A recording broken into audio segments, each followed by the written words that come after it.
Cristo no nace con esa debilidad en la carne que le impulsa o que lo obliga a pecar, como dice el apóstol Pablo, sino que Él es santo. ¿Qué significa que Cristo es santo?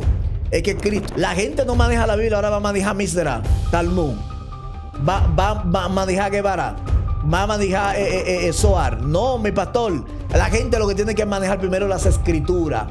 Después que maneje las escrituras, entonces podamos entender muchas cosas. Ahora, Cristo dice que Juan el Bautista es el Elías que había de morir. Una pregunta Dígame, en esa misma temática, ya para salir de ahí y volver a lo que estamos. Lo que habla la mística puede ser que sucedió o no sucedió. Lo que pasa es que la mística es la parte soft, la parte espiritual de la interpretación de la escritura. ¿Qué significa eso? No significa que lo que está en la mística literalmente puede acontecer. Lo que pasa es que es una parte ya espiritual. Mire, para los judíos hay 5 niveles del alma. Si usted practica algo y ese algo lo aparta de Dios, ¿usted cree que Dios está de acuerdo con eso? Entonces, tenemos que analizar ese asunto. Pero es otro tema que si usted quiere lo tratamos en otra ocasión. Sí. Entonces, Cristo hablando, en Mateo capítulo 16, Cristo también le dice a sus discípulos, a Pedro, que Él le daría la llave del reino. ¿Qué significa eso? Como le decía anteriormente, eso tiene que ver con algo soteriológico. La palabra soteriología tiene que ver con salvación, no tiene que ver con brujería como hay gente que le soterio. Viene de soterio, que significa salvación. Él entrega a la sinagoga de Satanás los que dicen ser judíos y no lo son. Pastor, usted sabe la gente hoy en día que dicen que son judíos. Tremendo. Y más aquí en Dominicana. Aquí en Dominicana hay una veces de gente que ellos dicen, Dios te bendiga, dicen chalón, chalón. No, ya no se dice chalón, ministro. ¿Cómo es? Salem aleikum. No, eso es árabe. Sí, pero ahora ya está más profundo. Y salam aleikum. Sí, porque ahora está más profundo, ministro. Pues pasaron de Isaac para Ismael. Tenemos que hablar eso más después. Santa Déjalo María, ahí. Madre de Dios.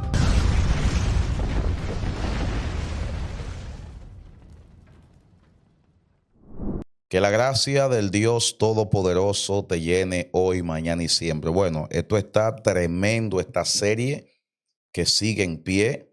Y estoy bien contento porque el hombre que Dios ha elegido para que le dé continuidad a esta serie es el maestro Aldrin Félix. ¿Cómo estás, amado? Amén, amén. Dios le bendiga, pastor. Dios le guarde. Que la gracia en tu Señor Jesucristo, el amor de Dios y la comunión del Espíritu Santo esté con cada uno de ustedes, con su pastor, con su familia y con cada hermano que nos escucha, que nos ve. Como decía el pastor, hermano, esta serie está encendida. Esto se ha hecho, hermano, viral en las redes porque Dios de una u otra forma ha estado hablando. Pastor, y los videos están haciendo efecto. Sí, te están llamando mucha gente de Europa, Estados Unidos. Escrito, que Dios le ha hablado, que están siendo edificados, que Dios está haciendo cosas poderosas. Y eso es lo importante. Amén. Eso es lo importante. Amén. Yo sé que esta vez no será la excepción y que Dios le va a seguir hablando. Y la gente, la otra parte, bueno, pues aquí viene. Y hoy estaremos hablando de la iglesia Filadelfia, de lo que aconteció en la iglesia Filadelfia. Así que vamos a entrar en materia. Ministro, maestro, ¿qué significa la palabra Filadelfia? Amén. Como decía el pastor, vamos a hablar de la iglesia de Filadelfia, que es la penúltima de las iglesias que aparecen de manera o de modo sistemático, como aparece en el libro de Apocalipsis. Esta iglesia se encuentra en Apocalipsis capítulo 3, verso 7, al 13. Y quiero que usted preste la mayor atención porque ya estamos aterrizando. Yes. Y hoy vamos a hablar de Filadelfia de una manera, hermano, teológicamente escatológica, de manera eclesial y de manera hermenéutica. Vamos a hacer un análisis sobre la iglesia de Filadelfia. La iglesia, el nombre Filadelfia significa amor fraternal. Wow. Sí. O amor entre hermanos. Es interesante este nombre y vamos a ir desarrollando por qué ese nombre es relevante para esta iglesia, para esta congregación. Y me gustaría que usted, como de costumbre en sus casas, abra su Biblia y que vaya poco a poco analizando con nosotros los textos bíblicos. Pastor. Estoy listo. Sí, ayúdeme con el capítulo 3, verso 7 para que entremos en candela. Solamente el 7. Sí, el verso 7. Apocalipsis capítulo 3, versículo 7. Dice así en el nombre de Jesús. Escribe al ángel de la iglesia en Filadelfia. Esto dice el santo, el verdadero, el que tiene la llave de David, el que abre y ninguno cierra, y cierra y ninguno abre. Poderoso.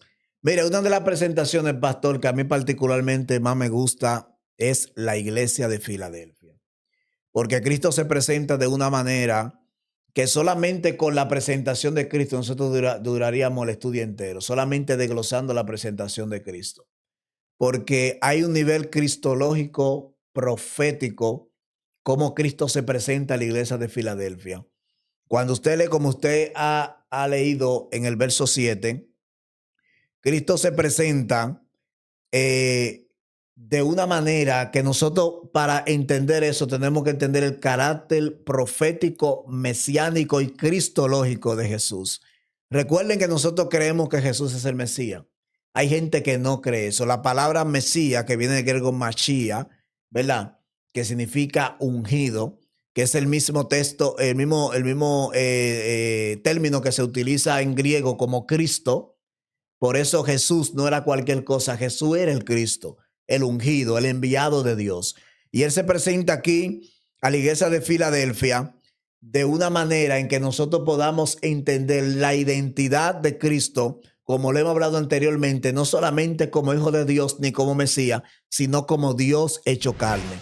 Porque Cristo, hermano, no es solamente el ungido, sino que es Dios hecho carne. Es bueno que entendamos eso, porque como habíamos dicho en videos anteriores, vamos a hablar más adelante, tendremos una serie, pastor, sobre cristología. Vamos a hablar de la divinidad de Cristo, por qué Cristo es el Mesías. Y hablaremos de manera hermenéutica, exegética, histórica, y vamos a hablar por qué Cristo realmente en él se cumple. Porque Cristo no fue un Mesías cualquiera, porque hubo muchos Mesías, sino que Cristo era el Mesías. Miren, escribe al ángel, esto dice el santo. Lo primero que como Cristo se presente como el santo. La palabra santo que aparece aquí es Hagio o Haios, que la palabra Haios es la misma palabra que se utiliza cuando el ángel visita a María, que le dice el santo ser que nacerá. La palabra Haios significa moralmente sin culpa. Y por ahí empezamos. Cristo, hermano, aunque nace de una manera natural, ¿verdad? Entre comillas, como nacen los hombres, no nació en la misma condición moral, espiritual que nacen los hombres. Recuerda, hermano, que el hombre hereda el pecado. Según lo que dice Pablo, el hombre es culpable de pecado. Cuando el hombre nace, inmediatamente nace, es culpable de pecado. No significa que cuando el hombre nace es juzgado o culpado por el pecado, pero nace con la naturaleza pecaminosa, lo que a nosotros le llamamos carne, lo que los hebreos le llaman el yesé hará, que es la inclinación al mal. El hombre nace con eso, el hombre nace con una concupiscencia, que es la que dice Pablo, que cuando alguno es tentado, no diga que es tentado de parte de Dios, porque Dios no puede ser tentado por el mal, ni él tienta a nadie. Ahora, Cristo no nace con esa concupiscencia pecaminosa. Cristo no nace con esa inclinación al mal. Cristo no nace con esa debilidad en la carne que le impulsa o que lo obliga a pecar, como dice el apóstol Pablo, sino que él es santo. ¿Qué significa que Cristo es santo? Es que Cristo es separado por y para Dios desde su nacimiento. Recuerde, hermano, que Cristo fue encarnado, no creado, porque debemos de entender eso. ¿Qué significa que fue encarnado? Que cuando el ángel vino o el Espíritu de Dios vino sobre María, no fue que embarazó a María, como algunos dicen, sino que colocó a Cristo en el vientre de María. Atención, producción, atención, país. Usted está diciendo que colocó a Jesús en el vientre de María. Mire, hay teorías que no creen en el nacimiento virginal de Jesús, que dicen que Jesús fue hijo biológico de José. Algunos dicen que María quedó embarazada de José. No nos podemos meter tan profundo porque viene cristología por ahí. Sí, pero el mismo texto, rápidamente, el mismo texto destruye esta teoría. Porque de hecho, cuando José se da cuenta que María está embarazada, ¿qué hace? Sale corriendo, quiere Dice salir que, corriendo. siendo justo, quiso dejarla secretamente para no infamarla. Si José había tocado a María, ¿por qué le corrió el embarazo de María?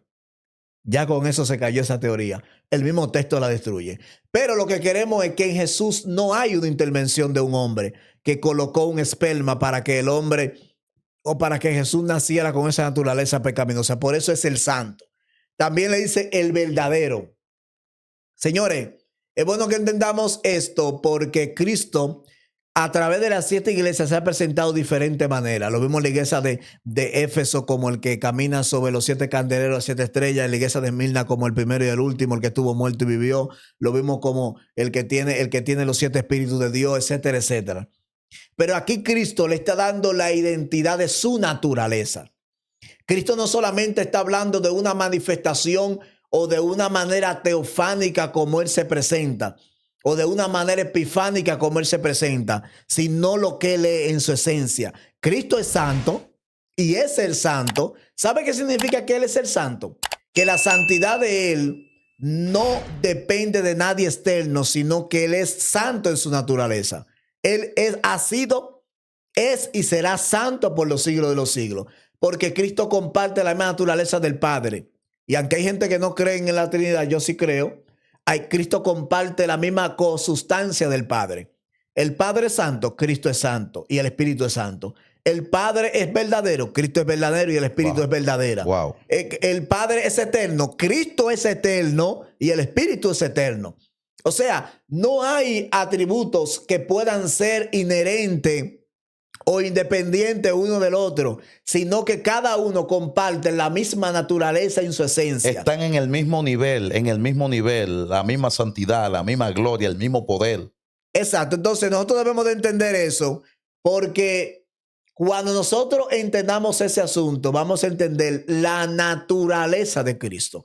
Como decía anteriormente, el título Haios, yo creo que usted me busque por favor Isaías capítulo 6, verso 3. Y después primera de Pedro. Bendito sea Dios. Para que vayamos. ¿Isaías qué? 6:3. Para que veamos, hermano, la santidad de Cristo, como le decía anteriormente. 6:3. Lo tengo. Lea, por favor. Isaías capítulo 6, versículo 3. Sí. Y el uno al otro daba voces, diciendo, Santo, Santo, Santo, Santo, Jehová de los ejércitos, toda la tierra está llena de su gloria. Ayúdame con primera de Pedro capítulo 1, verso 15 también, mi pastor. Hermano, vaya ahí anotando esa cita para que usted la analice en su casa. Primera de Pedro capítulo 1, verso 15. Para que usted vaya anotando en su casa ahí esa cita y usted la vaya escudriñando, ¿verdad? Y usted la vaya leyendo. El pastor la va a dar aquí, pero usted la puede repasar en su casa. Dice Primera así. de Pedro capítulo 1, verso 15 y el 16, por favor. Sino que aquel que os llamó es santo. Sed también vosotros santos en toda vuestra manera de vivir. Porque escrito está, sed santo porque yo soy santo. Dios es santo. No hay, óigame bien, duda de que Dios es santo. De hecho, la santidad que emana de Dios hacia el hombre tiene una connotación de separación y de distinción. Recuerde que el hombre no puede ser santo en sí mismo. Dios sí es santo en sí mismo. Pero Dios es el que santifica al hombre. Ahora, esa santidad tiene una connotación de distinción y de separación. Dios separa y distingue. Cuando algo era santo, la palabra santo, ¿verdad? Kadosh, significa separado en hebreo. Separado. Haios en griego. Entonces, esa palabra separado significa por Dios, separado por Dios y separado para Dios. Entonces, esa es la connotación de la santidad. Ahora, el verdadero tiene que ver, hermano, esto subraya la autenticidad ontológica que tiene Cristo. O sea, Él es la verdad encarnada, como dice Juan capítulo 14, verso 6. Recuerde que Cristo dijo, yo soy el camino, la verdad y la vida. Él no dijo, yo tengo, yo hablo, no, yo soy la verdad. O sea, Él es la verdad encarnada. Por eso Él es el verdadero. Mire, alguien puede hablar verdad. Alguien puede tener verdad. pero alguien ser la verdad es cosa muy diferente. O sea, Cristo se da como sustantivo, no solamente como verbo, como adjetivo, sino como sustantivo, la verdad. Dice, yo soy la verdad.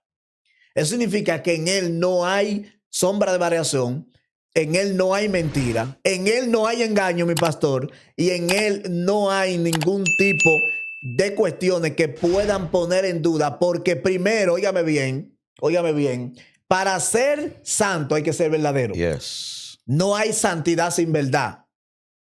Esa farsa que se está vendiendo hoy de que yo puedo ser santo sí, y tener una vida de mentira, no. Cristo es santo y es verdadero. ¿Qué significa eso? Que Cristo es lo que Él dice ser y en Él no hay engaño, no hay sombra de variación, en Él no hay una carátula, no, Él es lo que Él dice ser. Entonces decimos que Él es santo, mi pastor, y decimos que Él es verdadero. Pero también el texto dice que Él tiene la llave de David. Miren, búscame Isaías capítulo 22, verso 22, mi pastor. Es una orden. La llave de David, pastor, alude directamente. Isaías 22, 22. Cuando usted me ordene lo leo. Sí, léalo, mi pastor. Atención, los que están en casita, Isaías capítulo 22, versículo 22. Y pondré la llave de la casa de David sobre su hombro y abrirá y nadie cerrará. Cerrará y nadie abrirá. Mire, esta es una promesa mesiánica. Recuerde, amados, que el Mesías era descendiente de David. Tenía que ser descendiente de David. Ahora, hay una cuestión que solo vamos a abordar de manera profunda ya en la clase de Cristología. Porque como yo decía ahorita, si Cristo no es hijo de José, ¿de dónde hereda? ¿De dónde hereda la serap, la simiente, el esperma, el semen de David? ¿De dónde lo hereda? Porque la gente debe de entender que en Cristo hay lo que se llama la unión hipostática. Cristo comparte dos naturalezas. Desde la naturaleza humana, Él cargaba, arrastraba, ¿verdad?, en su genealogía. Por eso cuando usted analiza la genealogía, mi pastor, la genealogía tanto que presenta Lucas en el capítulo 3 de Lucas y la genealogía que presenta Mateo en el capítulo 2 de Mateo, hay dos genealogías diferentes. Hay una genealogía que viene desde Salomón y una genealogía que viene desde Natán. Natán es un hijo de David. Cuando usted rastrea la genealogía de Natán, llega hasta María. Cuando usted rastrea la genealogía de Salomón, llega hasta José. O sea, Cristo, hermano, de manera biológica, pero no solamente eso. Aunque no haya una serap, un esperma, ¿verdad?, de manera biológica, también Cristo hereda de manera legal la paternidad de José. Hermano, la Biblia dice que según se creía legalmente, Cristo era hijo de José. Entonces, podemos entender que Cristo es de la descendencia de David de las dos maneras. De manera biológica, porque viene desde Natán hasta María, y de manera política, de manera legal, porque viene desde Salomón hasta José. Es bueno que entendamos eso, porque hay gente que dice, entonces, ¿de dónde? Entonces, Cristo cumple. ¿Por qué descendiente de David? Por eso, hermano, es una revelación mesiánica. Por eso Bartimeo le dice a Jesús, hijo de David, ten misericordia de mí. La sirofenicia, la mujer cananea, le dice, hijo de David, ten misericordia de mí, porque se entendía que Jesús era descendiente de David. Entonces, en Jesús se cumple esa profecía, que la vemos también, donde Jesús se le entrega la llave de David. Esta llave de David, Cristo dice que habría una puerta que Él podría abrir y nadie podía cerrar. Y había una puerta que Él podía cerrar y nadie podía abrir. Por eso, hermano, Él es el descendiente davídico, como usted lo puede buscar en Romanos capítulo 1, verso 3, y Apocalipsis capítulo 5, verso 5, y Apocalipsis capítulo 22, verso 6. Usted lo lee en su casa por cuestión de tiempo. Entonces, con la autoridad absoluta de abrir y cerrar el reino. ¿Qué significa eso? Mire, Elías podría abrir y cerrar los cielos, pero no el reino. Dios. No confunda el reino. Señores, mire, el reino de Dios o el reino de los cielos, como la Biblia le llama, usted y yo debemos de entender que el único que tenía autoridad para dar acceso, entrada y salida, y ahí estamos en la parte escatológica, mi pastor. Porque cuando usted analiza Juan capítulo 3, Juan dice, porque nadie subió al cielo, sino aquel que descendió del cielo, el Hijo del Hombre que está en los cielos. El único que le dio acceso, mi pastor, para que los hombres luego de la muerte entraran al reino de los cielos, se llama Cristo. Antes que él nadie, óigame bien, porque se lo voy a decir serio. Ni Elías fue al cielo, ni Enoc fue al cielo. ¿Cómo así? Atención producción, atención país. Espérese, Lo que pasa es que leemos estos... Espérese, ministro, póngame la cámara. Atención, que Elías no fue al cielo ni Enoc tampoco. Pero mi pastor, si Elías fue al cielo, ¿por qué varios años después Elías aparece escribiéndole una carta a un rey? Creo que eso lo hemos hablado aquí anteriormente en otro tema. Sí, pero algunos creen que esa carta ya estaba escrita y se la dejó. No. Y además es lo que le digo. Había que analizar a lo que la Biblia le llama cielo. Recuérdese que en el lenguaje hebreo hay 3 cielos, ¿verdad? Está el cielo, que es el cosmos, la constelación, donde está la nube. Usted ha ido al cielo. El atmosférico. Exacto, usted ha ido al cielo. Claro que usted se montó en un avión, usted no en el cielo que usted está. Ajá. El segundo cielo, que ya entra en el plano espiritual, pero para algunos hay 7 cielos, no 3, sino 7 cielos. Entonces, ¿cómo Elías iba a estar vivo hasta el tiempo de ese rey? Es que Dios, por ejemplo, cuando usted lee, por ejemplo, capítulo 11 del libro de Mateo, había una profecía en el capítulo 5, verso 6 de Miqueas, que dice, antes de que venga el día grande de Jehová, Elías tenía que venir a morir, ¿verdad? No hay un texto que señale que Elías vino a morir. No hay un texto que lo señale. Pero sin embargo, en Hebreo capítulo 11, Elías aparece muerto. No aparece muerto. Por eso cuando en Hebreo capítulo 11 usted ve ¿verdad? Lo que se le llama el Salón de la Fama. El Salón de la Fama de la Fe. Usted se da cuenta que hay una lista de todos esos personajes. Dice, muerto todo esto, ahí está Elías, ahí está Enoc. Porque lo que pasa es, hermano, que la Biblia omita algo no significa que no sucedió. Ahora hay gente que creen, porque yo vi una gente hablando por ahí de que Elías y Juan de que eran gemelos astrales. Oiga esto, que compartían la misma alma y eran gemelos, eran bellísimos. Yo no sé lo que ellos eran. Hábleme un poquito de eso, un segundito. Usted apalea eso ahí. Lo que pasa es que eso ya es mística judía, hebrea. Yo le voy a decir algo, mire, yo soy muy cuidadoso, mi pastor, porque yo puedo hablarle tanto de eso, pero como estamos hablando ya de un tema, ¿verdad? Bíblico, sí, netamente, sí. Entrar en mística sería costa arriba. ¿Qué significa eso? Que yo puedo entrar en mística, pero entonces estaría confusión porque eso no es bíblico. Y usted y yo hemos hablado que lo que no es bíblico hay que saber cómo manejarlo. Sí, por la sencilla razón de que puede estar confusión. Pero si la gente no maneja la Biblia, ahora va a manejar Misra, Talmud, va a manejar Guevara, va a manejar Zohar. No, mi pastor, la gente lo que tiene que manejar primero las escrituras. Después que maneje las escrituras, entonces podamos entender muchas cosas. Ahora, Cristo dice que Juan el Bautista es el Elías que había de morir. Una pregunta en esa misma temática, ya para salir de ahí y volver a lo que estamos. ¿Lo que habla la mística puede ser que sucedió o no sucedió?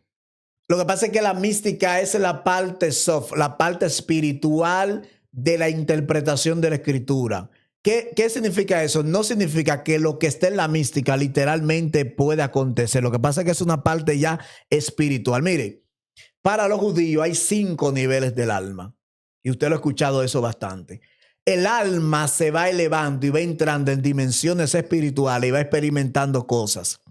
Entonces, el Talmud, lo Misra, el Zohar y algunas literaturas judías tardías buscan que el ser espiritual, el Neshama o el Nefe, como usted le quiera decir, el alma, entre en esa parte espiritual. Entonces, ¿a qué recurren? A esta literatura. No es bíblica eso es algo extrabíblica. El que practica la cábala, el que practica la mística hebrea, el que practica ese tipo de cosas, se conecta, según ellos, se conectan espiritualmente y su alma se eleva y entran en otro nivel de pensamiento. De conciencia. De conciencia, otro despertar de conciencia que supuestamente la Biblia no lo brinda. Ahora, eso es algo muy delicado porque eso raya en cosas espirituales que son muy delicadas. Porque hay portales espirituales que pueden abrir y traer confusión a tu vida. Y de hecho, Hay demonios, óigame bien, la gente no cree en los demonios, pero hay espíritus que pueden tomar posesión de la vida de alguien por andar metiéndose en cuestiones que no maneja. Entonces hay una línea fina, mi pastor, entre la mística, entre esa espiritualidad de la cábala, que la gente quiere entrar, pero quiere entrar sin fundamento de la escritura. Yo no veo gente que han dejado del evangelio, el cristianismo, y se han metido a cabalistas. Y ellos dicen que ellos están espiritualmente. Pero yo siempre he dicho, hermano, todo lo que no te dirija al Mesías, todo lo que no te lleve a Dios y te aparta de Dios, no es de Dios. O sea, si usted practica algo y ese algo lo aparta de Dios, ¿usted cree que Dios está de acuerdo con eso? Entonces, tendríamos que analizar ese asunto. Pero es otro tema que si usted quiere lo tratamos en otra ocasión. Sí. Entonces, Cristo hablando, en Mateo capítulo 16, Cristo también le dice a sus discípulos, a Pedro, que él le daría la llave del reino. ¿Qué significa eso? Como le decía anteriormente, eso tiene que ver con algo soteriológico. La palabra soteriología tiene que ver con salvación. No tiene que ver con brujería como hay gente que le soterio. Viene de soterio, que significa salvación. La soteriología es la doctrina de la teología sistemática que estudia la salvación. Entonces Cristo está hablando en una manera soteriológica sobre la llave de David. Él es quien abre y nadie puede cerrar, cierra y nadie puede abrir. Lo que Cristo posteriormente le dice a Pedro cuando le dice, y aquí yo te entrego la llave del reino. Lo que tú ates en el cielo será atado en la tierra. Y lo que tú ates en la tierra, y lo que tú ates en la tierra, en la tierra será desatado en los cielos. Por eso es que Juan 20:23 hay un versículo que la gente se complica mucho. Juan 20:23, léamelo ahí, pastor, para que la gente se conteste. Juan 20:23, por favor. Para que usted vea, hermano, cómo la gente en este texto bíblico a veces comete errores hermenéuticos. Juan 20:23. Claro que sí. Así dice Juan 20:23. A quienes remitiereis los pecados, les son remitidos. Y a quienes se los retuvierais, les son retenidos. Mire, hace mucho tiempo yo escuchaba personas hablando sobre este texto bíblico y decían que nosotros teníamos poder para perdonar pecado. Yo creo que la iglesia tiene una autoridad y una jurisdicción para perdonar ciertos pecados. Les voy a decir cuáles. Por ejemplo, la iglesia tiene la autoridad para restaurar, para encarrilar a alguien al camino de la verdad. Por ejemplo, Gálatas capítulo 1, verso 6 dice que si tú sorprendes a un hermano en alguna falta, vosotros que sois espirituales, restaurarle con espíritu de mansedumbre. Quien restaure la iglesia. ¿Cómo la iglesia lo va a hacer? Mateo capítulo 18, verso 15, Cristo hablando. Cristo dijo que si tú, hermano, pecare contra ti, si tu hermano eso perdió alguna falta, llámalo tú y él estando a sola. Si tu hermano, si ese hermano tuyo te escuchare, tú has ganado a tu hermano. ¿Cómo tú lo haces? Como dice Gálatas, con espíritu de mansedumbre.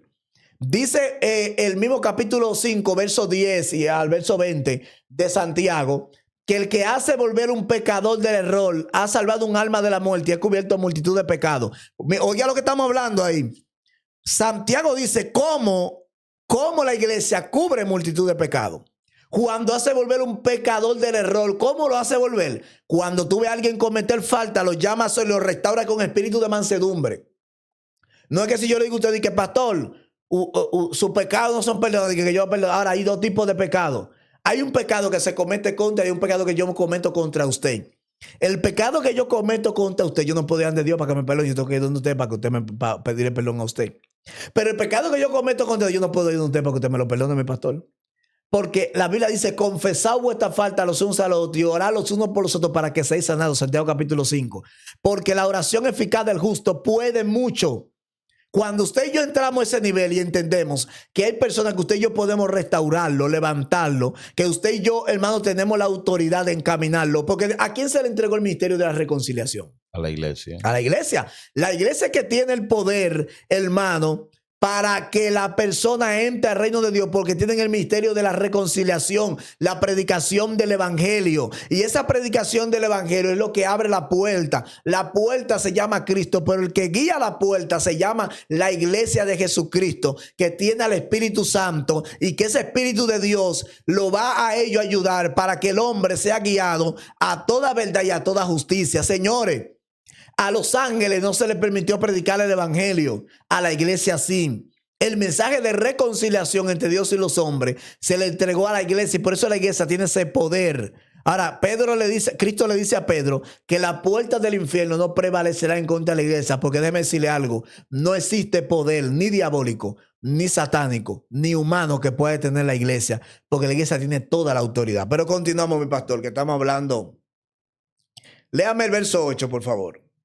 Estamos en Apocalipsis capítulo 3, versículo 8. Yo conozco tus obras, he aquí he puesto delante de ti una puerta abierta, la cual nadie puede cerrar, porque aunque tienes pocas fuerzas, has guardado mi palabra y no has negado mi nombre.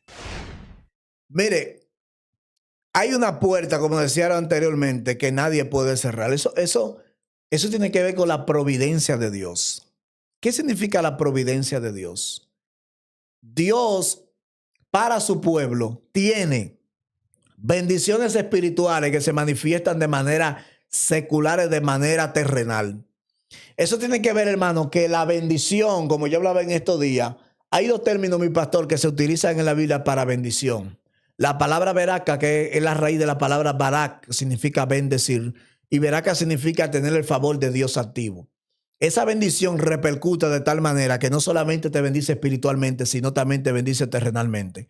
Todo el que se encontró con la bendición de Dios de una u otra forma, la bendición lo alcanzó de manera secular. Por eso cuando el arca del pacto, el arca del testimonio, llega a la casa de Obed-Edom, no solamente Obed-Edom es bendecido espiritualmente, sino que la casa de Obed-Edom prosperó en todo. Por eso es que cuando en primer libro de Crónicas, capítulo 4, verso 9, Jabe ora, le pide a Dios si me dieras bendición. ¿Qué Jabe está pidiendo? La palabra bendición que se utiliza ahí, como hablábamos, es veraca. Jabe está diciendo, yo necesito tu favor. Porque el favor de Dios cuando está con alguien, Dios abre puertas. Eso se llama providencia. Dios abre puertas, abre camino, abre canales de bendición. Por eso voy a decir algo, hermano, muy, muy delicado lo que voy a decir ahora. Usted no puede maldecir lo que Dios bendijo. Usted no puede maldecir lo que Dios bendijo, pero tampoco puede bendecir lo que Dios maldijo. Hay gente que, aunque usted no lo cree, están bajo maldición por el dicho de Dios. Porque Deuteronomio capítulo 28 le da una condenación y le dice que si ellos no andan conforme al estatuto de Dios, serán malditos. Y malditos serán ellos, su descendencia, su simiente, será todo lo que hagan. Pero también el que cumple la palabra de Dios será bendito. Y esa bendición no solamente abarca una dependencia espiritual hacia lo terrenal, sino un ensanchamiento. Porque cuando Jabe le dice a Dios que le dé bendición, le dice, y ensanchar a mi territorio. Porque esa bendición, hermano, abarca y ensancha lo que tiene que ver también de manera secular, de manera de prosperidad. Entonces, debemos de entender esto, porque bendición no solamente es cosa secular. Hay gente que son prósperos, pero no son bendecidos. Pero hay otros que son bendecidos, pero no son prósperos. Porque la bendición va de manera progresiva. Dios primero bendice tu alma, bendice tu espíritu y luego bendice tu cuerpo. Por eso la bendición tiene 3 dimensiones. Entonces, otro día hablamos de eso, pastor. Yo estoy dando tema, pastor, porque la gente entonces no va a soltar. Habla de tal tema, de esto. Y ya usted sabe porque te voy a llamar. Entonces, la providencia de Cristo. Cristo dice, hay una puerta delante de ti que yo he puesto que nadie puede cerrar. Mire esto. Primero dice, yo conozco tus obras. Hemos hablado bastante, ¿verdad, pastor? En unos videos sobre cómo Cristo dice que ha puesto delante de ti una puerta, la cual nadie puede cerrar. Fíjese, ¿quién fue que abrió esa puerta, mi pastor? El mismo Dios. ¿Quién la abrió? El mismo Jesucristo. No la abrió los hombres. No la abrió la gente. ¿Sabe por qué nadie puede cerrar? Porque la abrió Dios. La puerta que abren los hombres la pueden cerrar. Pero la puerta que Dios abre, nadie la puede cerrar. Esa es la diferencia de cómo trabaja Dios y cómo trabajan los hombres. Porque el hombre, hermano, es él y sus circunstancias. El hombre tiene sombra de variación. El hombre es almático. El hombre varía. El hombre hoy en día está así, otro día está. El hombre, hermano, es inconstante. Dice la Biblia que el hombre es doble ánimo. El hombre anímico, adámico, es inconstante en todos sus caminos. Pero la puerta que Dios abre, aunque el hombre quiera cerrártela, no podrá cerrártela. Por eso la iglesia de Filadelfia tiene una puerta, no que la abrió nadie, la abrió Dios. Esta puerta tiene una dimensión eclesial o eclesiatológica, eclesiológica. ¿Qué significa eso? Que aunque la iglesia tenía poca fuerza, porque el texto lo dice, si usted más adelante lo vamos a ver, tenía poca fuerza, guardaba el nombre del Señor. Y esta puerta que nadie podía cerrar tenía 3 dimensiones. ¿Cuáles eran, pero dónde está producción? ¿Cuál era las 3 fuerzas, las 3 dimensiones? Tenía una manera eclesiológica, una manera escatológica y una manera espiritual. Explíqueme Por eso. ejemplo, la manera eclesiológica tenía que ver con la predicación del reino. Recuerde, hermano, como hablábamos anteriormente, que esa puerta representa a Cristo. Cristo dijo, yo soy la puerta de las ovejas. El que por mí entra y sale, el que por mí entra, saldrá y hallará pacto.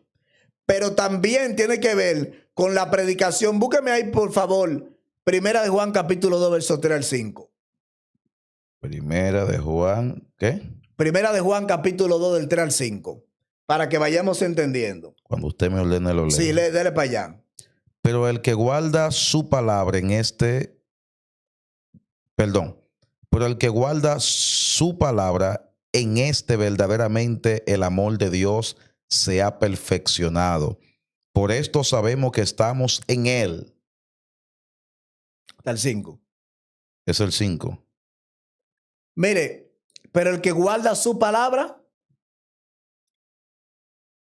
pero repítalo, pero el que guarda su palabra. Sí, pero el que guarda su palabra en este verdaderamente el amor de Dios se ha perfeccionado.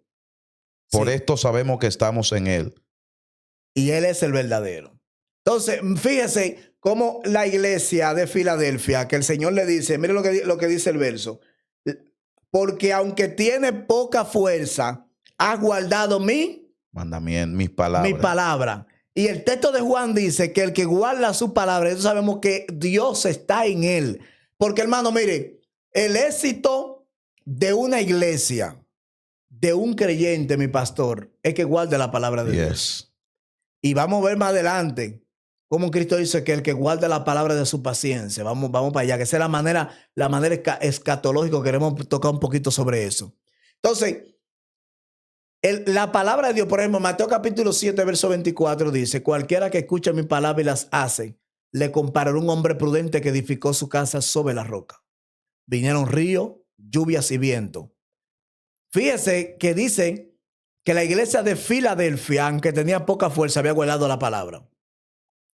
Poca fuerza es símbolo o sinónimo de debilidad. Poca fuerza. No era que era, no, poca fuerza, pero había guardado la palabra. O sea, aunque estaba débil, aunque tenía debilidades, aunque tenía limitaciones, tal vez tenía limitaciones económicamente, socialmente, culturalmente, pero había guardado la palabra. Y esa guardar la palabra le daba estabilidad, le daba resistencia. Porque la palabra dice que al que guarda la palabra, que escucha la palabra y la guarda, le comparó a un hombre prudente que edificó su casa sobre la roca. O sea, cuando tú guardas la palabra, aunque haya poca fuerza, el reino mismo te va a sostener cuando venga la lluvia, cuando vengan los vientos, cuando vengan los ríos, cuando venga la tormenta, cuando venga la batalla. Señores, aquí lo que tú necesitas, como Cristo le dijo a Pablo, bástate en mi gracia. Yes. Porque mi poder se perfecciona en tu debilidad. Que aunque haya poca fuerza, tú guardes la palabra. Y déjeme decirle algo, pastor. La palabra que tú guardas hoy te guardará a ti mañana. Tremendo. Porque la palabra te da estabilidad y te da resistencia. Entonces, mire, esta puerta abierta de manera soteriológica, de manera salvación, es la que te da acceso al reino. Al reino. Cristo dijo, yo soy el camino, la verdad y la vida. Señores, a través de esa puerta, que es la puerta de las ovejas, por eso Cristo dijo que el que vino tras mí, no vino por la puerta, sino que brincó la cerca, porque era ladrón y salteador. Pero yo soy la puerta de las ovejas. Las ovejas entran y salen por la puerta de manera confiable, porque él es el único acceso al reino. Por eso Cristo dijo, óyame, Pablo, el mismo apóstol va hablando, dijo que no hay otro mediador entre Dios y los hombres que no sea Jesucristo. ¿Usted sabía, pastor, que no hay otro medio de entrar al cielo que no sea, que no sea Cristo, de acercarse a Dios? Y yo me pregunto, eso gente que abandonaron el cristianismo, que hoy están en otro mejor, ¿con qué medio van a llegar al cielo ellos? Bueno. Si Cristo dijo que Él es el único. Y no hay otro nombre entonces también. Y no hay otro nombre bajo los hombres, dado a los hombres en el que podáis ser salvos. O sea, no hay otro nombre que no sea Jesucristo. No hay otro camino, no hay otra verdad, no hay otra vida, no hay otro medio habido y por haber que sea o haya la manera, no hay atajo, mi pastor, de acercarse a Dios que no sea a través de Cristo. Entonces, si no es Él, ¿quién? Uf. Entonces, esa es la manera soteriológica. Cristo, ahora, de la manera escatológica, pastor, léame el verso 12. 3:12 de Apocalipsis. Apocalipsis capítulo Sí, 3:12. Vamos adelantando un poquito. Pero vamos 3:12. para allá, Estamos sí. en el 12. Al que venciere, yo lo haré columna en el templo de mi Dios, y nunca más saldrá de allí. Y escribiré sobre él el nombre de mi Dios y el nombre de la ciudad de mi Dios, la nueva Jerusalén, la cual desciende del cielo de mi Dios, y mi nombre nuevo. Hay una promesa, ¿verdad? Escatológica futura, de que al que venza, al que entienda que Él es el santo, el verdadero, el que tiene la llave de David, el que entienda quién es Cristo, Él lo va a poner en el templo que ahí, déjeme decirle algo, porque debemos de entender, pastores, la iglesia no va a vivir para siempre en el cielo. Por ahí anda gente diciendo, aquí nadie va a vivir en el cielo, mi pastor. Por eso dice la Biblia, Pedro hablando de manera profética, de que el cielo que la tierra que hoy vemos será pasado por fuego y serán destruidos todos los elementos ardiendo.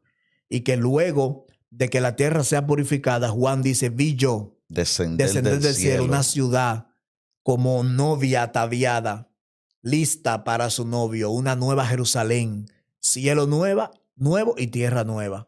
Esa es la promesa, ¿verdad? Que Cristo les tiene para el que venza. Pero léame el verso 9, que ahorita vamos a seguir tocando eso. Verso 9 de Apocalipsis. Vuelvo y subo. Dígame. No, versículo 9. Sí. O sea, yo bajé el 12. No, pasamos al 12 para hablar ahí, pero vamos para el 9. Sí. He aquí yo entrego de la sinagoga de Satanás a los que se dicen ser judíos y no lo son, sino que mienten. He aquí yo haré que vengan y se postren a tus pies y reconozcan que yo te he amado. He aquí yo entrego a la sinagoga de Satanás.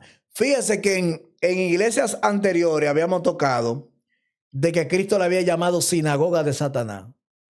No temen nada lo que va a padecer algunos. Entonces, aquí Cristo es que he aquí yo entrego, Él entrega a la sinagoga de Satanás lo que dicen ser judíos y no lo son. Pastor, usted sabe la gente hoy en día que dicen que son judíos. Tremendo. Y más aquí en Dominicana. Tenemos aquí en Dominicana hay una vez de gente que ellos dicen, Dios te bendiga, dicen shalom, shalom. No, ya no se dice shalom, ministro. ¿Cómo es? Salem aleikum. No, eso es árabe. Sí, pero ahora ya está más profundo. Y salam aleikum. Sí, porque ahora está más profundo, ministro. Pues pasaron de Isaac a Ismael. Tenemos que hablar eso más después. Santa Déjalo María, ahí. Madre de Dios. Pero ¿y qué ande que vamos a caer? No, ya hay gente que hasta el gorrito usan ahí. Eso se llama kipá. El kipá. Kipá del hebreo keporá, que significa cobertura. Esa es la supuesta cobertura de ellos. Pero ya en Cristo ya tenemos la cobertura. No, la cobertura de ellos es eso. Otros que andan hay otros que andan con un manto hasta en los supermercados. Señores, yo creo que tú me disculpas. No estoy en contra de los mantos, pero hay gente que andan hasta con el manto en los supermercados. Hay gente que van ante el mecánico a arreglar la guagua y van con el talí, ¿qué le llaman? Con talí. El talí. Hay gente que van a una cita médica y van con el talí. Yo creo que hay que bajarle 2. Ellos utilizan el talí para orar. Por eso es que cuando en Deuteronomio hay un texto que habla, porque eso trae también muchos problemas, dice no vestirá el hombre ropa de mujer, la mujer ropa. Ahí no habla de falda. Y yo sé que tú me vas a traer problemas, pero yo lo voy a decir. No, pero todo eso va a tener su espacio. Okay. Su espacio. Eso me gusta de usted, que usted me saca de unos líos rápido. Sí, tranquilo, todo eso lo vamos a navegar. Pero yo creo, el que quiere usar su talí, que lo use. Sí, claro. No estoy diciendo que no. Claro. Pero yo creo como que todo tiene su tiempo y todo tiene su espacio. Entonces, la sinagoga de Satanás, mi pastor, que aparece también en Apocalipsis nuevo, como decíamos anteriormente, no es antisemitismo, o sea, no es racismo que Cristo tiene, sino una crítica teológica a los judíos étnicos que rechazan al Mesías, porque el problema es de los judíos, de la mayoría que rechazan al Mesías. Por ahí hay judíos diciendo de que Jesús significa caballo. Dios. Sí, que Jesús... No, hermano, y por ahí hay gente... Pero cuidado si hay producción que anda diciendo que Jesús significa caballo. A producción le estamos en seguimiento, mi pastor, porque Sí. producción yo lo he chanceado, porque el hombre de lo bueno, en verdad. Señores, el hombre de lo bueno. Producción hay que, mire, hay que honrarlo, el hombre de lo bueno. Pero ya lo veo ahí de que chalón, chalón, Sí. de que Baruch Hashem Adonai. Él es que está con Saleku Maleku y Maleku Saleku. Sí, sí, es producción. Pronto, óigame. No le voy a decir cuándo, pero voy a traer una foto de producción y la voy a poner en la cámara para que usted lo vea, lo apedree. Que el hombre ya dejó el cristianismo y ya no sabe lo que pasa. Tiene Entonces, problema. ese judaísmo que habla Pablo, búscame Romanos capítulo 2, verso 28, que es el judaísmo, es el Israel espiritual, el judaísmo espiritual. Señores, atentos, esos convertidos que dejaron cristianismo ahora son raíces hebreas. Romanos 2:28. Pues no Y el es 29. Bueno, pues no es judío el que lo es exteriormente, ni es la circuncisión la que se hace exteriormente en la carne, sino que es judío el que lo es en el interior. Y la circuncisión es la del corazón, en el espíritu, no en letras. La alabanza del cual no viene de los hombres, sino de Dios, Jesús Santísimo. Pablo dice que no es judío el que lo es en el exterior, sino en el interior. Y que ya la circuncisión no hay que hacerla de manera física, aunque si es por salud, si usted la quiere hacer, hágala por salud. Pero no me venga a mí y diga que si yo no me... Pablo dice, si ustedes se circuncidan, hablando de Pablo, de Cristo, se desligaste y de la gracia habéis caído. Señores, la circuncisión no es señal del pacto ya. Para el que se quiera ser judío que lo haga, pero Pablo dice que hay un judaísmo que no es el judaísmo exterior, físico, étnico, sino el judaísmo espiritual, mi pastor, el que lo es del corazón. Entonces, Cristo, hermano, óigame bien, dicen que esos que quieren ser judíos no lo son, porque solamente lo son de forma exterior, pero no son de forma interior, porque ellos guardan la Torá para lo que les conviene, pastor. Ellos no guardan los 613 misbos o los 613 leyes de Moisés, no. Pero ellos quieren estar, hermano, de manera... porque a veces lo hacen por ego. A veces lo hacen por orgullo, lo hacen a veces por altivez, no realmente porque están convencidos ni conocen lo que están haciendo. Y esas son la gente, lo que Cristo le dice en Juan capítulo 8, verso 44. Por eso Cristo le dice que se lo va a entregar a la sinagoga de Satanás. Pero Cristo le dice, vosotros sois hijos de vuestro padre el diablo, ustedes son hijos de Abraham. ¿Saben por qué son hijos de vuestro padre el diablo? Porque la obra de Satanás ustedes hacen. La mayoría de gente por ahí, no todo. Yo respeto gente, hermano, que son muy serios y que llevan su judaísmo. Y lo respeto, ¿verdad? Porque hay que respetarlo. Pero hay judíos por ahí que lo que han cogido es para beber romo y para tener 2 y 3 mujeres y para delincuentear y para hacer corrupción. Pero no comen cerdo, pero comen carne cruda. Está profundo eso. Producción, yo espero que tú no seas nada de eso, que te voy a tirar una cosa. Está comiendo carne cruda. Sí. No comen cerdo cocinado, pero comen otra carne cruda. Pero eso te lo tenemos que hablar otro día. Entonces, el judaísmo no tiene que ver, hermano, con eso. Entonces, Cristo le dice a ellos, sino que mienten, porque son mentirosos. Hermano, son mentirosos. Usted no es judío nada, usted no es judío nada. Usted no es judío ni étnicamente ni de religión, tampoco usted es judío. Oye, usted es un cristiano frustrado que en el evangelio, en el cristianismo, no lo dejaron hacer su delincuencia y su depravación, y usted se fue para el judaísmo porque allá sí le permitían. Porque hay cristianos que cuando se vuelven rebeldes y ya no encuentran aquí, porque encuentran muchas prohibiciones, ellos cogen para el judaísmo y cogen por esta religión. Usted ve gente que vive brincando de lugar en lugar y vive estudiando y leyendo todo y no tienen identidad de nada, porque ellos quieren ser lo que todo el mundo quiere ser. Pero es otro tema, pastor, porque la gente suya no me apedreen. Es aquí que yo haré que vengan y se postren a mis pies y reconozcan que yo te he amado. Pastor, léame el verso 10, que ya casi no vamos.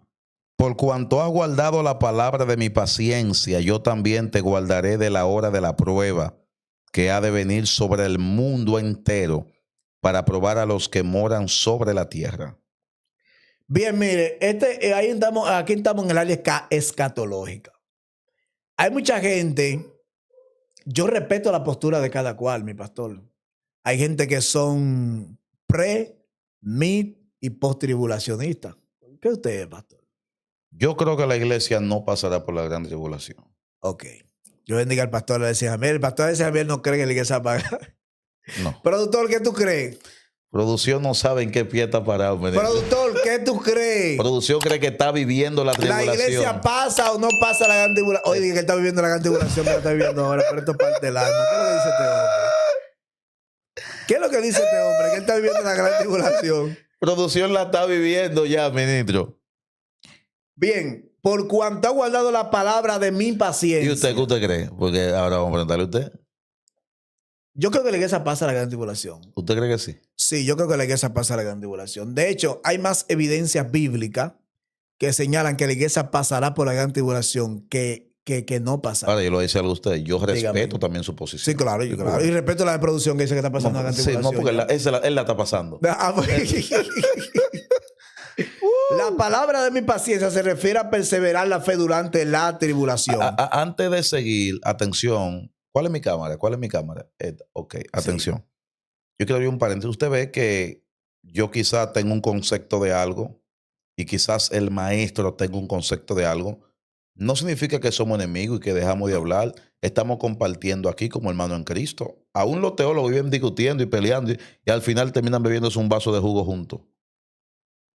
Yo tengo muchos amigos que discrepamos muchísimas doctrinas, muchísimas.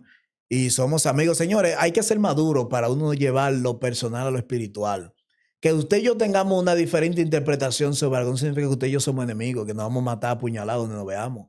Como hay gente que dice. Tírame primero cuando me vea. Sí, de que no, que el que no. Señores, tú sabes toda la gente. Ahora, que yo tengo problema, mi pastor. Cuando ya usted ataca los fundamentos de la fe y usted dice, no, ya usted entra en la herejía. Porque una cosa es tener una discrepancia doctrinal, otra cosa es caer en las herejías. Herejía es lo que ataca directamente lo que la Biblia es clara y destruye la fe del creyente. Pero que usted y yo tengamos una discrepancia en un tema bíblico, señores, nadie, ni siquiera, por eso existía los concilios. El concilio de Jerusalén, en Hechos capítulo 15 existió, porque no había una coinonía en cuanto a alguna creencia. Y usted se acuerda cuando Pablo estaba en medio, creo que de un juicio, en la corte, y Pablo, sabiendo que estaban los fariseos y que estaban los saduceos, dijo, a mí se me tiene aquí porque yo creo en los ángeles. Entonces creo que los saduceos no creen en los espíritus. En la resurrección. Sí, entonces ahí se arma un lío, porque los fariseos creen en los espíritus y en los ángeles, pero los saduceos, espérate, ¿cuál es el problema aquí? No creen, y se armó un problema ahí. Entonces, y más adelante vamos a hablar profundamente de los saduceos, de los fariseos. Vienen cosas buenas, vienen muchos estudios poderosos. Seguimos aquí. Sí, entonces eso no tiene que ver, hermano, con que yo sea un hereje. Yo sé que hay gente que tal vez yo diga esto se va a ofender conmigo, pastor. De hecho, hay gente que dijo, ya lo dañó, ya la serie iba bien, ya la dañó, porque dijo que es post-tribulación. Pero es bueno que entendamos, hermano, que la Biblia no es interpretación privada. Ahora, la hora de la prueba que la Biblia habla, no habla de la hora de la gran tribulación. No, búsqueme Daniel capítulo 12, verso 1, por favor. Mire, cuando Cristo dice la palabra Daniel, de mi paciencia, 12:1, Daniel. La palabra de mi paciencia se refiere a perseverar, óigame bien, durante este periodo de tribulación. Ahora, cuando habla de la hora de la prueba, el día del Señor, lo que pasa es que nosotros confundimos los juicios de Dios, ¿verdad? Que son las copas con las trompetas, que es la gran tribulación. La gran tribulación, cuando nosotros leemos el término que aparece ahí, que el Señor nos librará, la palabra, vamos a leer primero aquí, después lo interpretamos. Claro. Capítulo 12, verso 1. En aquel tiempo se levantará Miguel, el gran príncipe que está de parte de los hijos de tu pueblo, y será tiempo de angustia, cual nunca fue desde que hubo gente hasta entonces. Pero en aquel tiempo será liberado tu pueblo, todo lo que se halla escrito en el libro. ¿Sigo? Sí. Versículo 2. Y muchos de los que duermen en el polvo de la tierra serán despertados, uno para vida eterna y otro para vergüenza y confusión perpetua. Bien, miren. Nosotros tenemos que analizar, porque el tema escatológico de la gran tribulación es un tema extenso, y como este no es el tema, no voy a profundizar mucho ahí, pero quiero analizar el verso 3, capítulo 3, verso 10 que hemos leído. O sea, dice, yo te guardaré. La palabra guardar significa tereo. Tereo no significa que Dios te va a salvar de, sino a guardar en. Dice, de la prueba, en medio de la prueba, Dios no te va a sacar, Dios te va a guardar en medio de.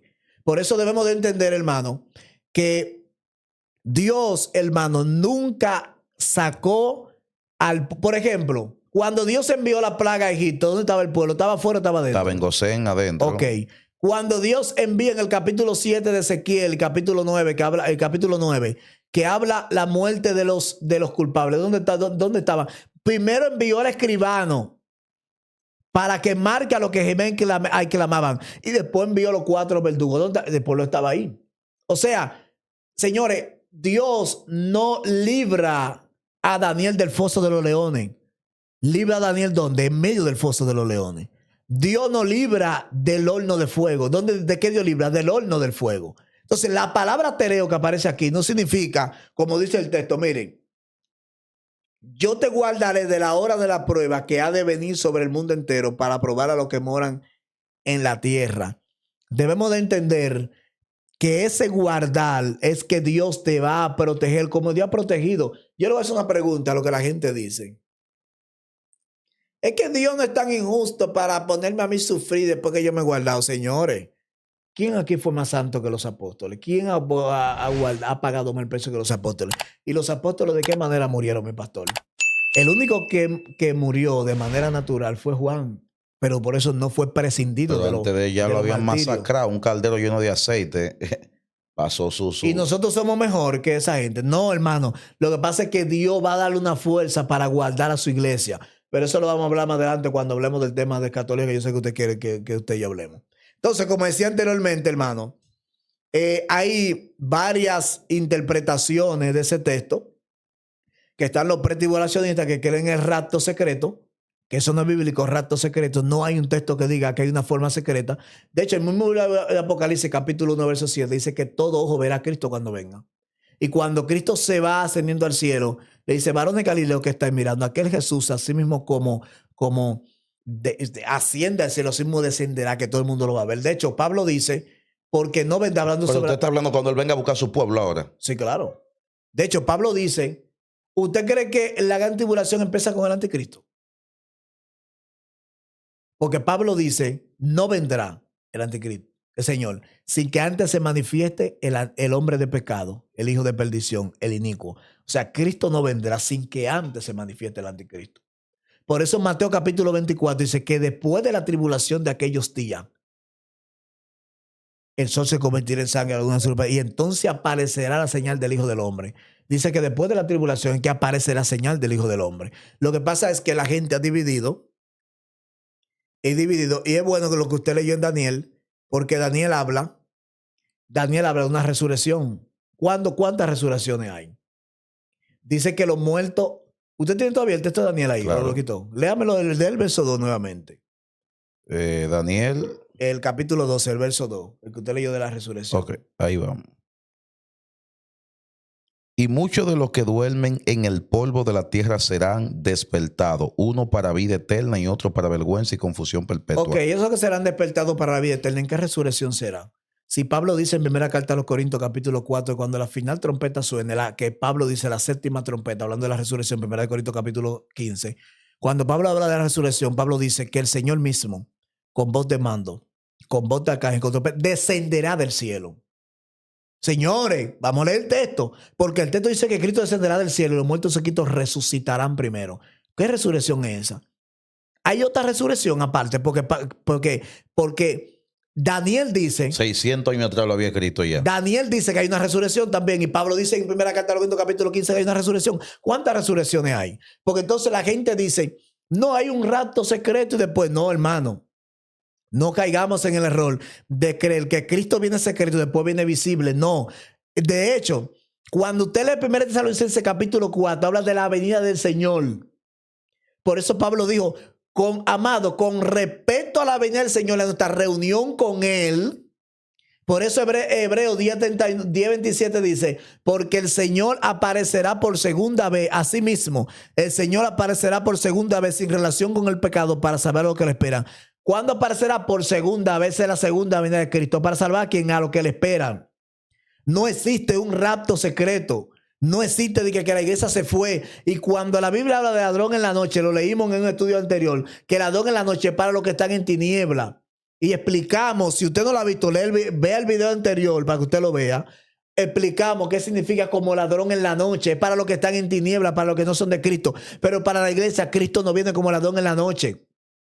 Viene, y de hecho la Biblia dice que verán, que todos lo verán, y dice que lamentarán todas las naciones de la tierra porque verán al que traspasaron. Donde la Biblia dice que Cristo viene de manera secreta. Lo que pasa es, mire, que hay una palabra, arpazo, que es la palabra arrebatamiento, tomar con fuerza. La gente divide, en ese texto bíblico dice que hay un rapto. Ahí no hay un rapto. Lo que pasa es que Cristo en su segunda venida va a arrebatar la iglesia. La va a arrebatar. Los muertos en Cristo resucitarán. Luego nosotros lo que hayamos quedado, lo que seremos arrebatados para recibir al Señor en la nube. Pablo dice que ¿cómo seremos arrebatados? Dice, os digo un misterio. No todos dormiremos, pero sí todos seremos transformados. En un abrir y cerrar de ojos, a la final trompeta, porque se tocará la trompeta. Entonces, esto corruptible se vestirá de incorrupción. Esto inmortal se vestirá de inmortalidad. O sea, hay un proceso, hay una transformación en esa final trompeta que va a permitir que nosotros seamos transformados, pero no existe. De que la iglesia se fue, desaparecieron. No, eso es mentira, pastor. No. Con el respeto que usted se merece y se merece a todo el que cree en eso. No estoy diciendo, yo estoy hablando de lo que dice la Biblia. Gracias. Usted dice que la gente va a estar llorando. No existe un rapto secreto, mi pastor, no existe. Será visible. Será visible. De hecho, esa venida de Cristo va a ser hasta para juicio para la persona. Pero dice Mateo capítulo 24 que después que Cristo venga se va a acabar todo esto. Ok, la pregunta es, después que Cristo venga y la iglesia se vaya, los que quedan aquí. Candela por las cuatro esquinas, por los cuatro costados. ¿Y cómo usted le llama a ese tiempo? ¿Tribulación? ¿Cómo le llamaría? No, la tribulación ya ha pasado. Sí, pero ¿cómo lo que le pasa es que llamaría? confundimos los juicios con la Pero le estoy preguntando, tribulación. maestro, que cómo le llamarían a eso. ¿Cómo así? Cuando Cristo venga, se lleve su pueblo, los que queden, que estén bajo candela, ¿cómo usted le llamaría a ese tiempo? ¿Tribulación? No, tribulación no. Juicio. Juicio, claro. El día grande del Señor. Eso es lo que la Biblia llama el día de Jehová. Ok, entonces Cristo no volverá después. Pero ya, Pues no hay que se levanta la bestia y todo ese asunto. Pero la bestia, si decimos que la iglesia va a pasar la gran tribulación, la bestia se manifiesta, la bestia que le da inicio a la gran tribulación. Porque el mismo Pablo dice, porque no vendrá el Señor sin que antes se manifieste el hijo de pecado, el hombre de pecado, el hijo de perdición, el inico. O sea, lo que le da la apertura a la gran tribulación es el anticristo. Ya el anticristo se manifiesta. Ahora yo le voy a hacer una pregunta a usted. ¿La gran tribulación es para el mundo o para la iglesia? ¿Para quién es? Respóndame usted. Le estoy preguntando. ¿Es para la iglesia la gran tribulación? Porque de hecho, ¿sabe a quién se van a perseguir? Por eso cuando Juan ve una visión, dice que había una multitud vestida de ropa blanca. Dice que la multitud no se podía contar porque era de toda lengua, nación. Y le pregunta, ¿quiénes son estos? ¿De dónde le dice? De los que han salido de la gran tribulación. De la gran tribulación. Y han lavado, porque déjeme decirle algo, el que dice que la iglesia es pre-tribulación y dice que en la gran tribulación no hay salvación.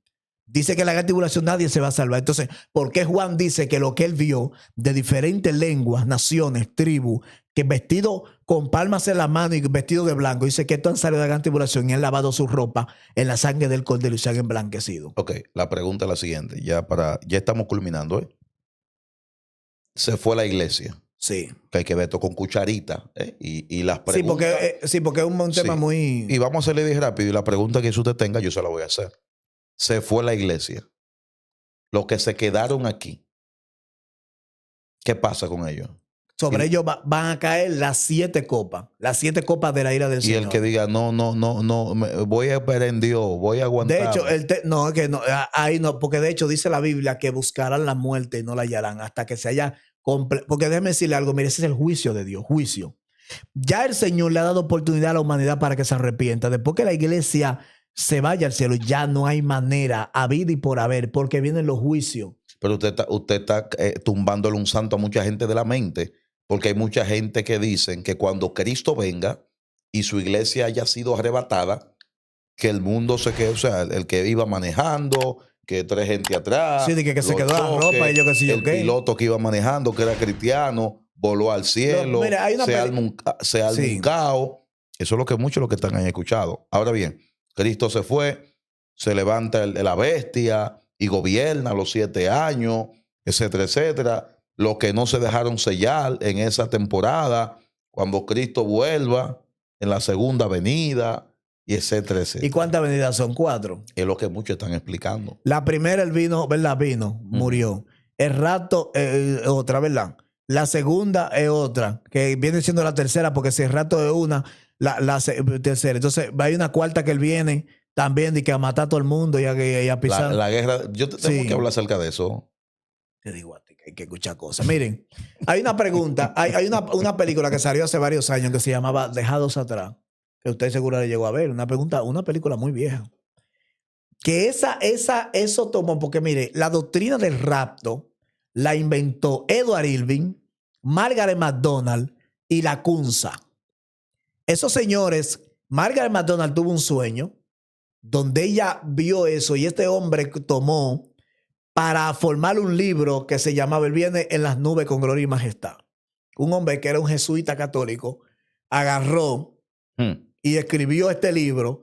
Y en ese libro que comienza a diseminarse, igual que el escritor de la Biblia Scofield, comenzó a diseminarse la doctrina del rapto secreto. Señores, pero ningún padre de la iglesia, ni padre apostólico, ni padre del primer, segundo, tercero, cuarto, quinto, sexto, 10º siglo creían que había un rapto pretribulacional. Eso no existe ni en la Biblia, ni existe en los padres de las iglesias.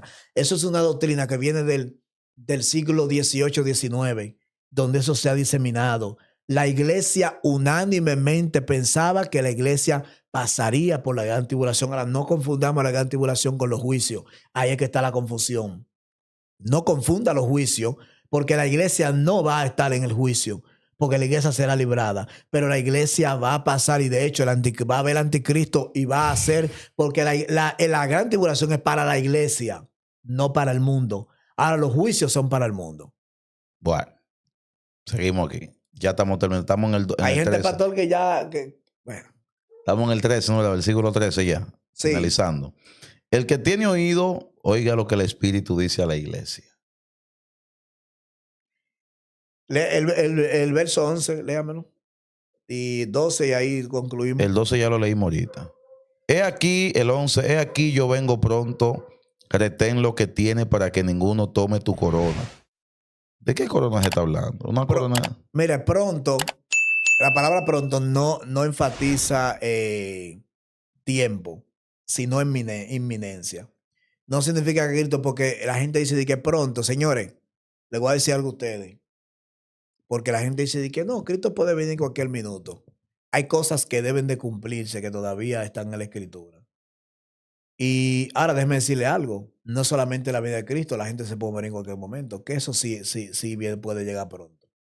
Pero la venida de Cristo pronto, porque él dijo pronto y ya van más de 2025 años, ¿verdad, mi pastor? Real. Esos pronto de Dios son fuertes porque allá van 2000 años. Entonces ese pronto de Dios puede ser 2000 años más.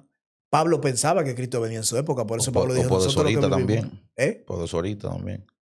Sí, según lo... Para mí yo creo que hay muchas cosas que se han cumplido. Sí, que no, claro, hay cosas que se han cumplido, claro. Hay cosas que se han cumplido. Hay gente que son preteristas, que creen que la mayoría de cosas que pasaron en la Biblia ya pasaron anteriormente. Pero y otros creen que son progresivas. Sí, entonces, ese pronto de Dios no enfatiza tiempo, sino la inminencia de su parucía. O sea, de su manifestación, de su llegada. ¿Cuál es la intención de esto? Motivándonos, pastor, a que estemos vigilando, a que retengamos. La palabra retén, que viene de krateos, que significa aferrarse a la fe, como dice Hebreos capítulo 3, verso 6. La corona es una recompensa eterna, pastor. Como usted me preguntaba, una recompensa eterna que Dios da. Usted sabe que la corona es un símbolo de premio, de galardón, de autoridad, de reconocimiento. De hecho, al que ganaba, se le da una medalla, se le da un trofeo, ¿verdad? Cristo nos promete una corona para el que venza. Pero producción está confundido, porque producción dijo, bueno, Ya que me dan una corona aquí, déjame ir bebiéndome una aquí. Producción se está bebiendo No, la pero el corona. Señor reprenda al diablo. ¿Y qué es lo que le pasa a producción? Está bebiendo su coronita. Producción, no corona. Suelta esa botella que no es corona de eso. Ay, mi madre. Hay que orar por este hombre. Pero él pensaba que era una corona de esa. Sí, está bebiéndose su coronita y que ya que tendremos allá, dame No, utilizando pero el Señor reprenda al diablo en el nombre de Jesús. Entonces, hermano, el galardón es por la fidelidad. Tremendo. Por la fidelidad. Entonces, como decíamos ahorita, al que venciere, al creyente fiel que venza, el Señor le va a dar, lo hará columna del templo. Nunca más saldrá. Eso asegura que va a pertenecer siempre a la presencia de Dios divina. Porque déjeme decirle algo. Pablo dice que siempre estaremos con el Señor. Ya usted va a estar eternamente y para siempre con el Señor. Lee el verso 13 y ahí cerramos. Verso 13 dice así: el que tiene oído, oiga lo que el Espíritu dice a la iglesia. Mire, siempre en cada iglesia, esta es la forma en la que se cierra, el que tiene oído. Porque es para que usted preste atención a lo que Dios está diciendo a través de su palabra. Los escritores santos, iluminados por el Espíritu Santo, siempre tuvieron la precisión para que usted escuche y no solamente sea escuchador olvidadizo, sino que sea oidor y hacedor de la palabra. Porque hay gente, pastor, que escucha pero no hace caso. Dios quiere que usted y yo escuchemos, pero que también hagamos eso. Entonces, el que tenga oído para oír, oiga lo que el Espíritu dice a las iglesias. O sea, escucha. Y oiga lo que le voy a decir. Escúchelo todo. Retenga lo bueno y deseche lo malo. Lo que usted escuche de alguien, no importa de quién sea, que usted entienda que no sea edificación para su vida, pastor, deséchalo. Porque aquí yo no sé que tengo la verdad absoluta. Yo puedo estar equivocado. Pero usted lo que es edificación, usted lo toma. Lo que no, usted lo puede desechar. Pastor, ahí concluimos con la iglesia de Filadelfia. Eso es así. Tremendo, tremendo. La iglesia de Filadelfia es una bendición. Aldris, da tu número porque tú sabes que la gente sigue llamándote, aunque ya lo tiene, pero sí, vuelvo y dalo. Amén, amén, amén. Seguimos prendidos, hermano, en una llama. Hay personas, pastor, que me han estado llamando para que le envíe estudio bíblico, para hacerme preguntas. Le damos No, hay gracias gente a que Dios. me han dicho, quiero bendecir. Oye esto, quiero bendecir a ese hombre de Dios. Santo Dios. Quiero bendecir la vida de ese maestro. Hay gente que están diciendo, es que él tiene una doctrina sana y está enseñando la escritura. Y yo quiero bendecir la vida. Gloria a Entonces, Dios. porque es muy lindo el maná que se está dando desde aquí. Entonces, hay gente que tienen gratitud. Dicen, no, yo quiero bendecir la vida de ese hombre de Dios. Y que fluya, que bendigan. Repite el número entonces de nuevo. Amén. A mí alguien me dijo, pastor, escúchame, a mí alguien me dijo que tú no vas a llegar muy lejos con esa doctrina que tú tienes tan recta. Yo voy a llegar donde el Señor quiera, porque hay personas, pastor, como usted dijo, que están necesitados de esta doctrina sana y vamos a seguir predicando esto. Nombre de Jesús. Mi número es 1-809-282-0518. 1-809-282-0518. Me puede comunicar también conmigo por Instagram, por las redes sociales y estamos prendiendo una llama. Pastor, una vez más, gracias. Gracias a usted, amado. Por permitirnos estar aquí, Gracias por abrirnos a usted. la puerta a este canal y por permitirnos ser de bendición para este público. No, gracias a usted por traer esta enseñanza, esta serie que está impactando al mundo. Amén, mis amados, gracias por estar. Queremos informarle que el 21 de febrero nosotros estamos preparándonos para el gran operativo social Caminando con los Niños Necesitados. Será algo sorprendente, poderoso, glorioso. Ahí está, sábado 21 de febrero será el próximo gran evento a favor de la niñez necesitada. Por favor, envía tu donación, envía tu ofrenda de amor al 443-570-3768. Wow, esto va a estar bien, pero bien poderoso. Así que únete a esta causa y vamos a bendecir a la niñez de la calle. Gracias por decir presente. Seguimos caminando con Dios. CCT. Bendiciones.